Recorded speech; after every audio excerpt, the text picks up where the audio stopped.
अस्सलाम वालेकुम। बर्नौलीज़ इक्वेशन बच्चों डिस्कस करेंगे आज, जो कि चैप्टर नंबर 6 फर्स्ट ईयर का एक बहुत ही इम्पॉर्टेंट टॉपिक है। बर्नौलीज़ इक्वेशन जो है ये बनाने के लिए, इसको डिराइव करने के लिए हम जो स्टेप लेंगे ना वो है कि हमारे पास एक इर्रेगुलर शेप का पाइप है, ऊपर से इसका साइज़ बड़ा है और लोअर एंड पे इसका साइज़ जो है वो छोटा है, और इसमें से हमने फ्लूइड जो है वो पास करवाना है। अब हम ये कह लेते हैं कि ये जो हमारे पास पाइप है ये ग्राउंड से किसी हाइट पे है, ये हमारा ग्राउंड लेवल, और ग्राउंड लेवल से किसी हाइट पे हमने पाइप जो है वो कंसीडर कर लिया। अब इस पाइप में से हमने फ्लूइड पास करवाना है। फ्लूइड जो हम पास करवाएंगे ना वो है हमारा आइडियल फ्लूइड। और आइडियल फ्लूइड कैसा होगा? आइडियल फ्लूइड ऐसा फ्लूइड है जो कि इनकम्प्रेसिबल है और नॉन विस्कस है, और ये स्टेडी स्टेट मैनर में फ़्लो कर रहा है।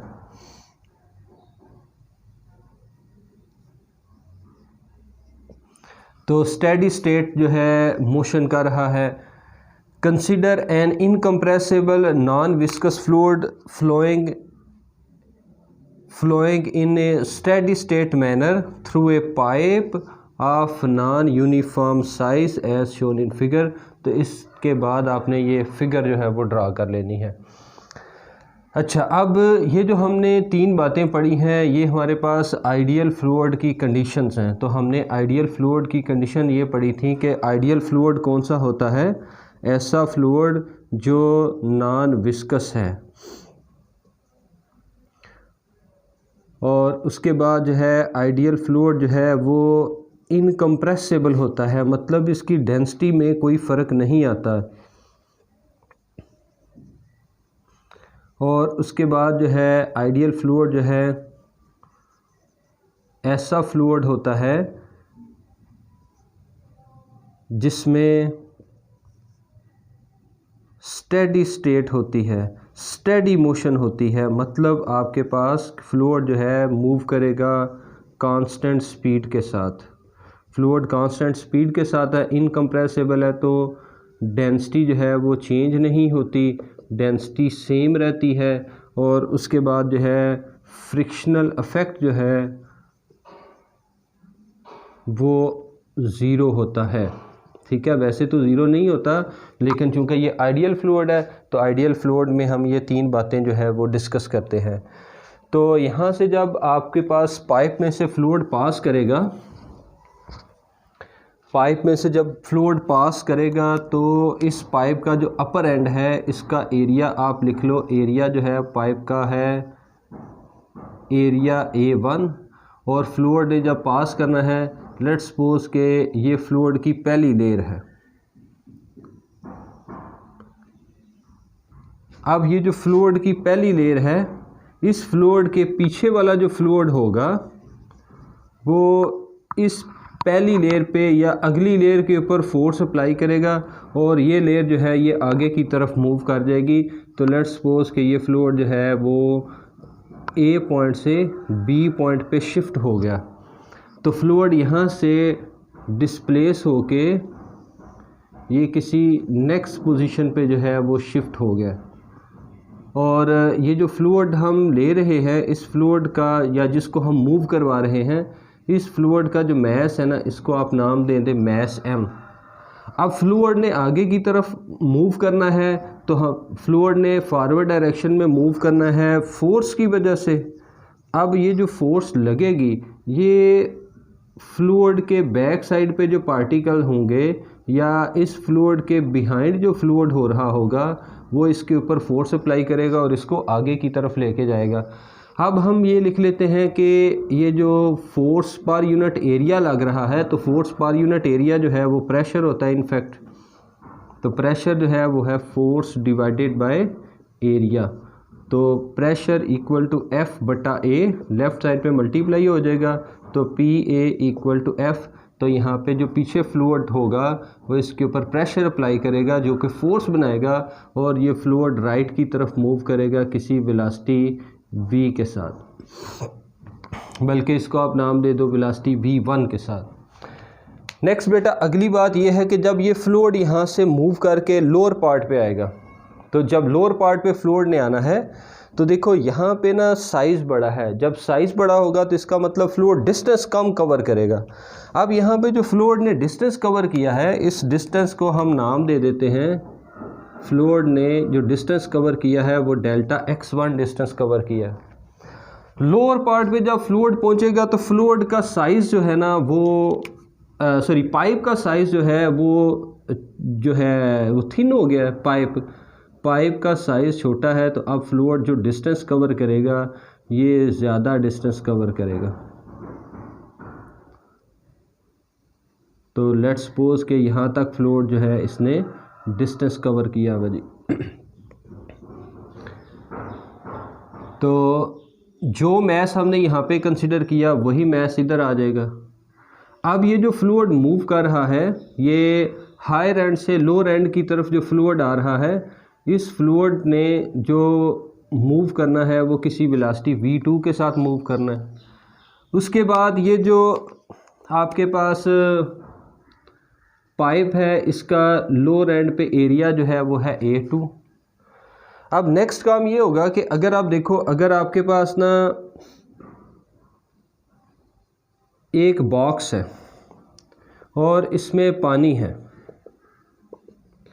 और अगर आप इस बॉक्स में एक ऑब्जेक्ट रख दें, लेट्स सपोज एक बाल रख दें, तो अगर आप यहाँ पे एक बाल रखेंगे तो पानी जो है इसको चारों तरफ से इसके ऊपर फोर्स लगाएगा, या आप ये कह लो कि प्रेशर अप्लाई करेगा। तो इसका मतलब ये है कि यहाँ से जब फ्लूइड ने आना है तो इससे आगे वाला जो फ्लूइड होगा वो इस एंड के ऊपर प्रेशर अप्लाई करेगा, और इस प्रेशर की जो डायरेक्शन हो जाएगी वो इस प्रेशर के अपोजिट होगी। इसको हम नाम दे देते हैं P2 प्रेशर। तो फ्लूइड किधर जा रहा है? फ्लूइड आगे की तरफ जा रहा है, लेकिन इस फ्लूइड के आगे वाला जो फ्लूइड होगा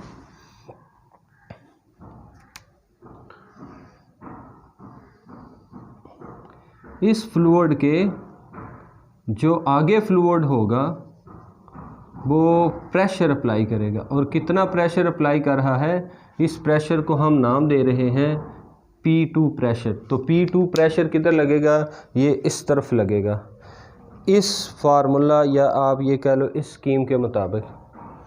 अब हमने फाइंड करना है कि अपर एंड पे जो पार्टिकल अपर एंड पे जो फ्लूइड मूव कर रहा है जिसका मैस m है, जब ये मैस मूव करेगा इस प्रेशर P1 की वजह से, और इसके पीछे वाले पार्टिकल जब फोर्स अप्लाई करेंगे जिसने डेल्टा x1 जो है वो डिस्प्लेसमेंट किया है, तो इसकी वजह से वर्क डन जो है वो कितना हुआ है।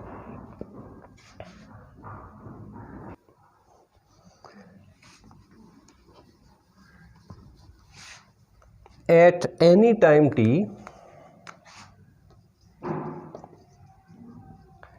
at any time t, force exerted by the fluid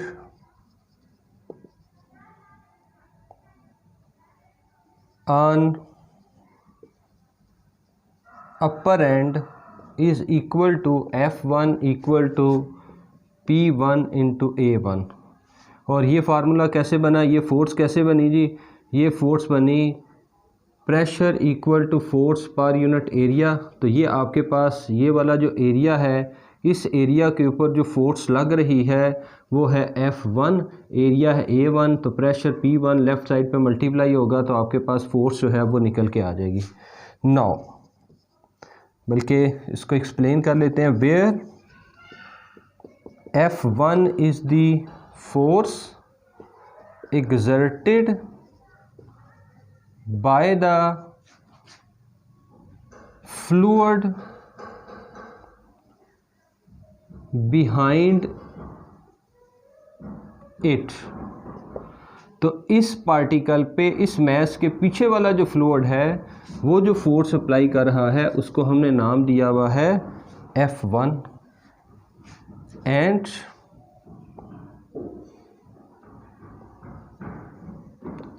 A1 is the cross sectional area of pipe, and P1 is the pressure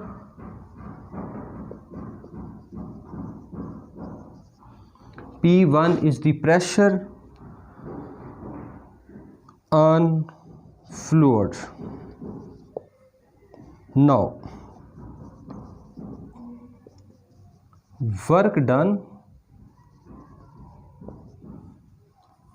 work done on the fluid through displacement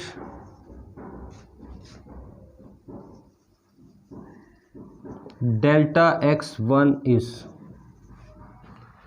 तो ये जो flow delta x1 displacement करेगा, इसके ऊपर अब हमने देखना है कि कितना वर्क डन जो है वो हमारे पास परफॉर्म होगा।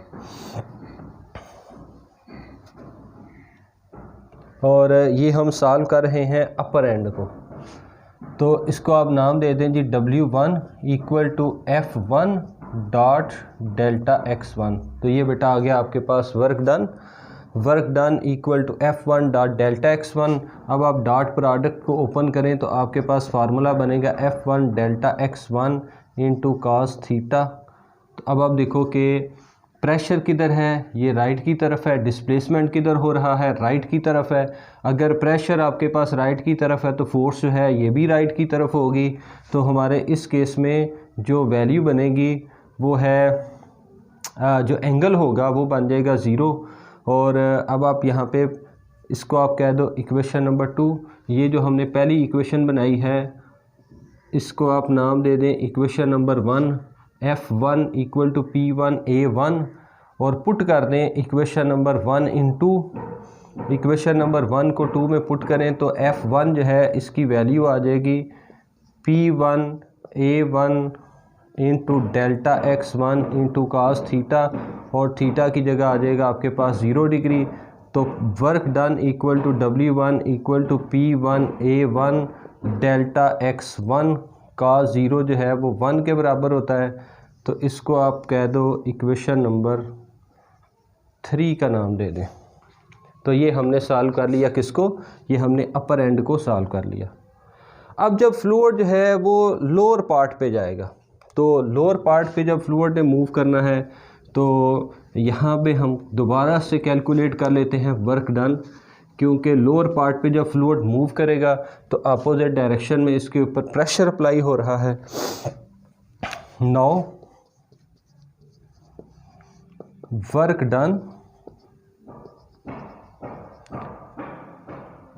Done by the fluid,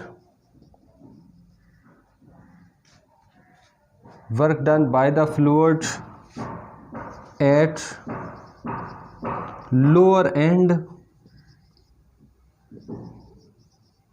of pipe is, तो W2 equal to F2 dot delta x2। अब आप डॉट प्रोडक्ट को ओपन करें तो W2 equal to F2 delta x2 into cos theta. इसको आप बोल दो equation number 4। As pressure equal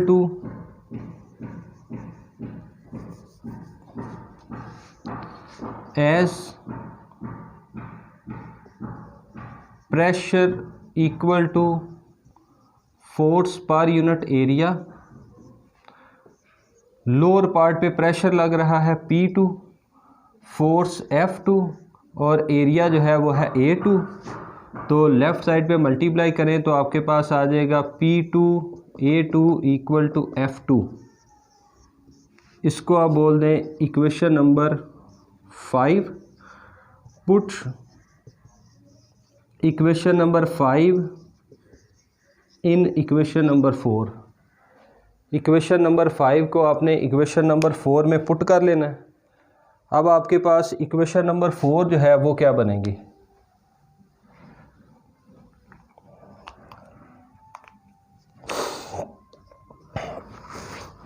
equation number 4 बेटा जी, W2 इक्वल टू F2 की value P2 A2 delta X2 into cos theta. और अब आप देखो कि थीटा की वैल्यू क्या होगी। जो आपके पास डिस्प्लेसमेंट हो रहा है ये है डेल्टा X2 डिस्प्लेसमेंट, और ये किधर हो रहा है, राइट की तरफ प्रेशर लग रहा है उसके अपोजिट, तो एंगल बनेगा 180 डिग्री। और W2 equal to P2 A2 into delta X2 cos 180 की वैल्यू आ गई -1। W2 equal to minus P2 A2 into delta X2, इसको आप इक्वेशन नंबर 6 का नाम दे दें। तो अपर एंड और लोअर एंड के ऊपर हमने वर्क डन जो है वो कैलकुलेट कर लिया।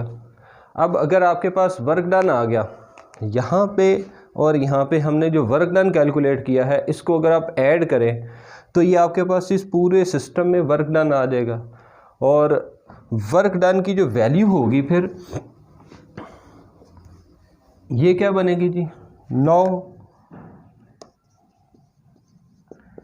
Net work done is equal to W1 plus W2।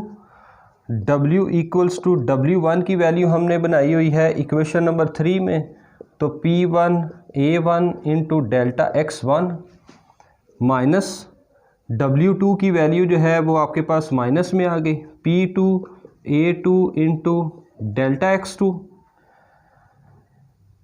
इसको आप बोल दें इक्वेशन नंबर 7। नाउ एस हमने एक फार्मूला पढ़ा था और वो फार्मूला था हमारे पास S इक्वल टू VT। तो अब इस केस में फ्लूइड मूव कर रहा है, डिस्प्लेसमेंट कर रहा है डेल्टा X1, तो अब आप लिख लो डेल्टा X1 ये किसके बराबर होगा, VT। तो फ्लूइड किस वेलोसिटी के साथ जा रहा है, V1 वेलोसिटी के साथ और टाइम T के साथ। और उसके बाद डेल्टा X2 ये किसके बराबर हो जाएगा, V2 इंटू T। तो इक्वेशन नंबर 7 जो है ना इसमें आप वैल्यू पुट कर लें। इक्वेशन नंबर 7 अब हमारे पास क्या बनेगी जी, इक्वेशन नंबर 7 जो है वो बन जाएगी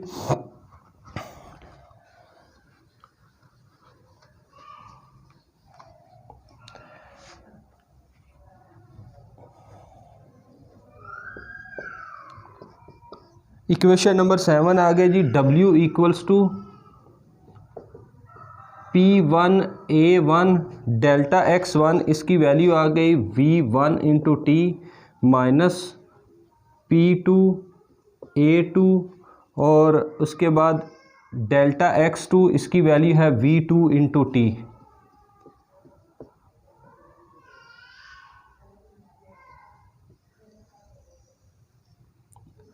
इसको आप बोल दें इक्वेशन नंबर 8। अच्छा जी बेटा, नेक्स्ट बात यह है कि जितना मैस यहाँ से एंटर हो रहा है उतना ही तो यहाँ से बाहर निकल रहा है। तो हमने पढ़ा था इक्वेशन ऑफ कॉन्टीन्यूटी, और इक्वेशन ऑफ कॉन्टीन्यूटी जो है वो तो है law of conservation of mass. एक फ्लूइड में जितना मैस आना है उतना ही मैस बाहर निकलना है। तो सॉरी फ्लूइड नहीं, पाइप में जितना मैस एंटर हुआ उतना मैस जो है वो बाहर निकल गया। तो using continuity equation,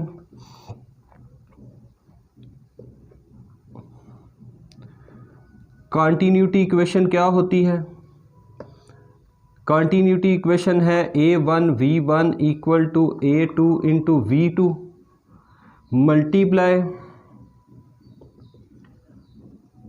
both sides by T। Time के साथ बोथ साइड पे मल्टीप्लाई करते हैं। अब आपके पास वैल्यू बन जाएगी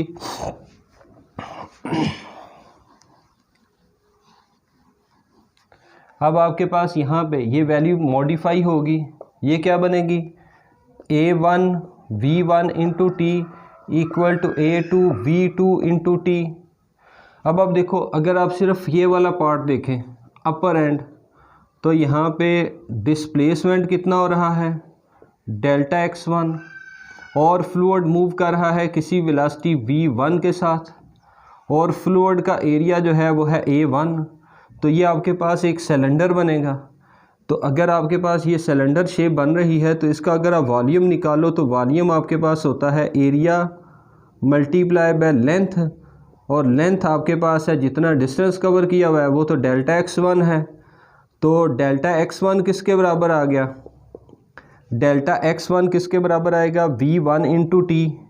तो V1 इंटू टी, इसका मतलब A1 V1 इंटू टी, इसने क्या बनना है? इसने तो वॉल्यूम बनना है। लेफ़्ट टर्म जो है वो वॉल्यूम है। अगर लेफ़्ट साइड वॉल्यूम है तो राइट भी क्या बनेगी? वो भी वॉल्यूम है। तो राइट साइड के लिए आप इसको कंसिडर करें। तो जब आप राइट साइड को कंसिडर करेंगे, अब आप देखो, अब आपके पास एरिया है A2, एरिया है A2 ये एंड, और डिस्प्लेसमेंट कितना है? वो है डेल्टा x2। तो इसका वॉल्यूम कितना बनेगा? वॉल्यूम बनेगा area multiply by displacement, area A2 और डिस्प्लेसमेंट कितना है? वो तो डेल्टा x2 है। और डेल्टा x2 की वैल्यू क्या बनेगी? डेल्टा x2 की वैल्यू है V2 इंटू टी। तो इसका मतलब लेफ़्ट हैंड साइड वॉल्यूम, तो राइट हैंड साइड क्या बनेगा? वॉल्यूम। तो इसको आप नाम क्या दे दें? इसको आप नाम दे दें इक्वल टू वॉल्यूम। तो और इस वॉल्यूम को आप कह दो कि ये वॉल्यूम है V। तो A1 V1 into t equal to A2 V2 into t equal to volume V। इसको आपने कैपिटल V लिख लेना है जो कि वॉल्यूम है, और स्मॉल v जो है ये आपके पास है वेलोसिटी। तो अगर आप इक्वेशन नंबर 8 देखें, now equation number 8 becomes, equation number 8 क्या बनेगा? A1 V1 into T, A2 V2 into T, इसने बनना है वॉल्यूम।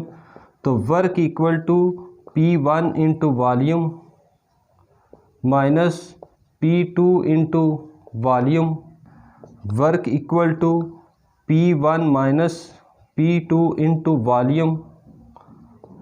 इसको आप बोल दें इक्वेशन नंबर 9। अब वॉल्यूम की वैल्यू आपने निकालनी है। नाउ डेंसिटी इक्वल टू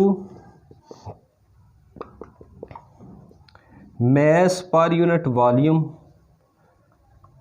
तो डेंसिटी का फॉर्म, डेंसिटी को हम जो डिनोट करते हैं वो V से डिनोट करते हैं, और सॉरी रो से डिनोट करते हैं। मास M है और वॉल्यूम आपके पास है कैपिटल V। तो V की वैल्यू निकालनी है, इन दोनों को इंटरचेंज कर दें। तो जब आप इंटरचेंज करेंगे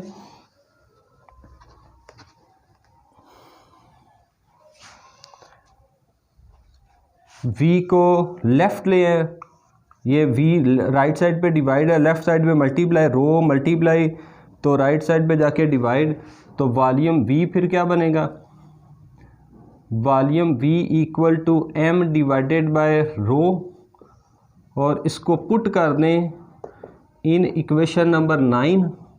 तो इक्वेशन नंबर 9 में है work equal to P1 minus P2 into volume M divided by rho. इसको आप बोल दें इक्वेशन नंबर 10।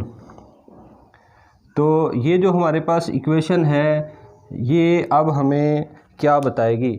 ये इक्वेशन हमें बताएगी कि ये जो वर्क डन हो रहा है, इस वर्क डन की वजह से फ्लूइड शिफ्ट हो रहा है हायर एंड से लोअर एंड की तरफ।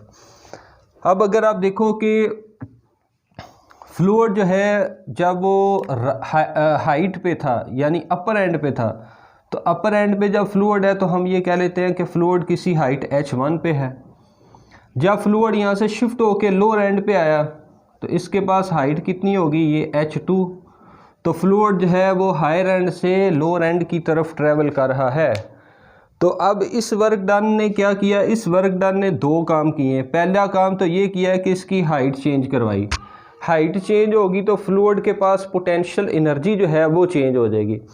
हाइट चेंज होने से फ्लूइड की पोटेंशियल एनर्जी चेंज, यहाँ पे पोटेंशियल एनर्जी mgh1 और यहाँ पे potential energy mgh2, height change होगी।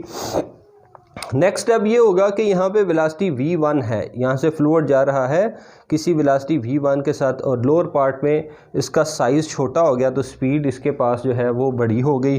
तो अब बेटा ये जो फ्लूइड होगा, ये फ्लूइड ने ये जो वर्क डन है, इस वर्क डन ने दो काम करवाए हैं। पहला काम ये है कि इसने एनर्जी जो है वो चेंज करवाई है और दो तरह की एनर्जी जो है वो चेंज करवाई। पहली एनर्जी पोटेंशियल एनर्जी और दूसरी एनर्जी काइनेटिक एनर्जी। तो this work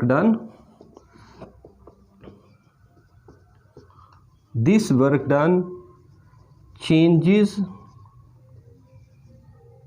the potential energy and kinetic energy of fluid.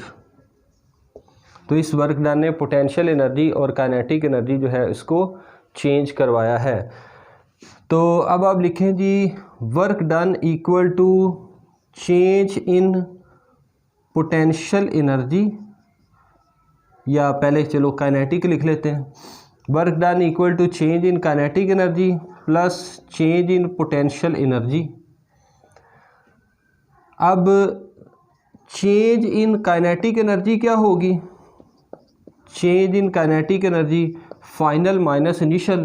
तो ये आपके पास मैस मूव कर रहा है यहाँ पे किस वेलोसिटी के साथ? v2 के साथ। तो half m into v2 square minus half m into v1 square. इसको हम बोल देते हैं इक्वेशन नंबर 11। उसके बाद and change in potential energy क्या होगी? जब मैस इस हाइट पे है तो इसके पास पोटेंशियल एनर्जी होगी mg इंटू h1 और इस हाइट पे potential energy mg into h2। तो final minus initial mg h2 minus mg into h1। इसको आप इक्वेशन नंबर 12 बोल दें। और ये जो हमने work done equal to change in kinetic energy plus potential energy लिखा है, इसको आप ए इक्वेशन का नाम दे दें, कोई भी आप नाम रख सकते हैं। Put equation number 10, 11 and 12 in equation number ए। तो इक्वेशन नंबर ए में आपने वैल्यू पुट कर लेनी है। अब आप देखो ज़रा इक्वेशन नंबर ए की लेफ़्ट हैंड साइड तो वर्क है, तो इक्वेशन नंबर 10 क्या बनेगा? P1 minus P2 into m divided by rho equal to change in potential kinetic energy half m into v2 square minus half m into v1 square plus change in potential energy equation number 12।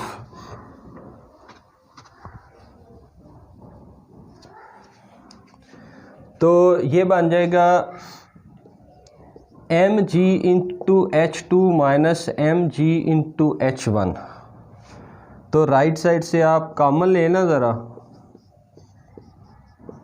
Right side से आप mess common ले लो, बाकी value आ गई half और v2 square minus half v1 square plus gh2 minus gh1। तो mess से कटा, अब रह गया रो, बोथ साइड पे रो से मल्टीप्लाई कर दें।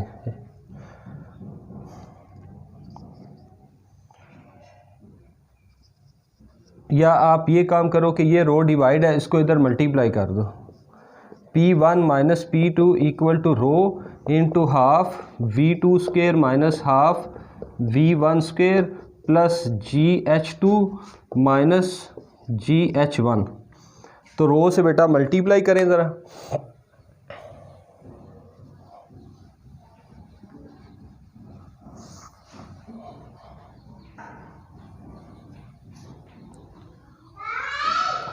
अब आप रो से जब मल्टीप्लाई करोगे तो आपके पास वैल्यू आ जाएगी P1 minus P2 equal to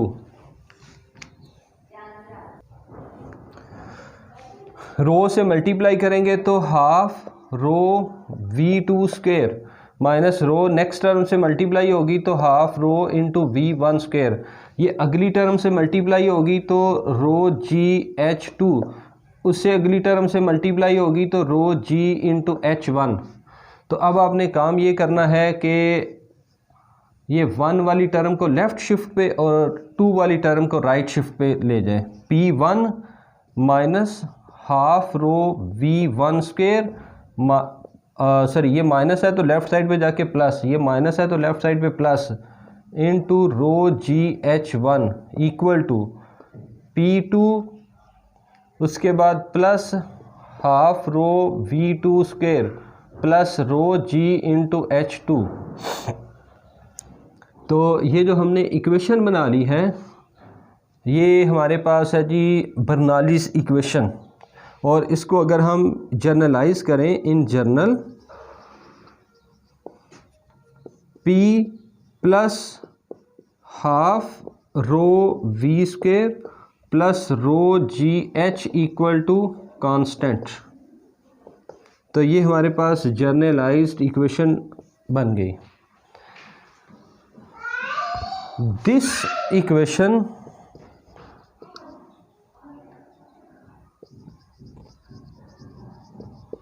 is called Bernoulli's equation,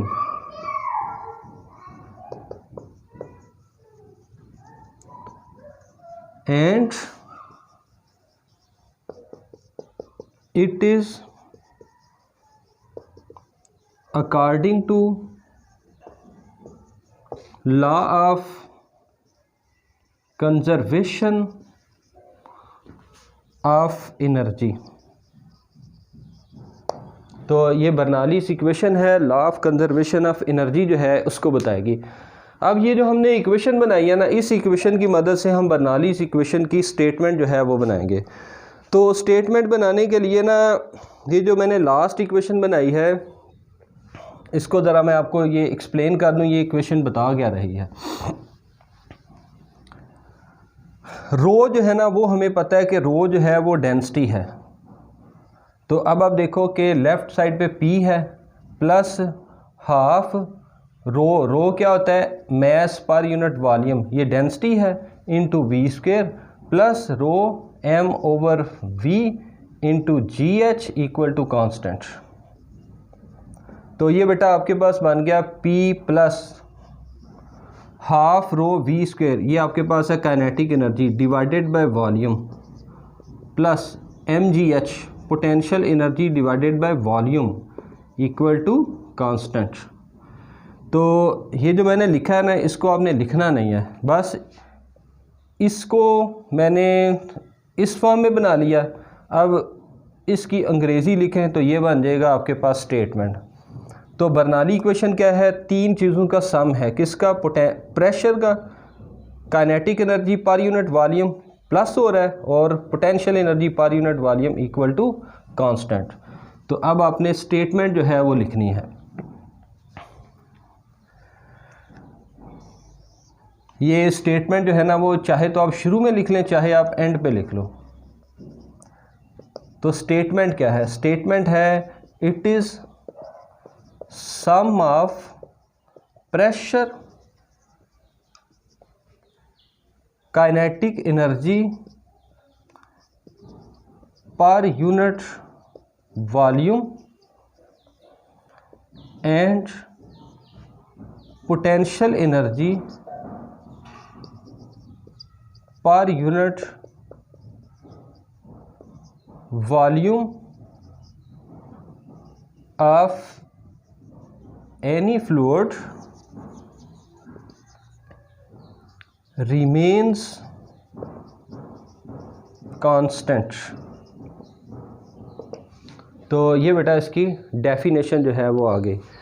तो ये था जी हमारा टॉपिक, और थैंक यू वेरी मच। इसको आप जो है वो याद करिएगा और बहुत ज़्यादा इम्पॉर्टेंट टॉपिक है।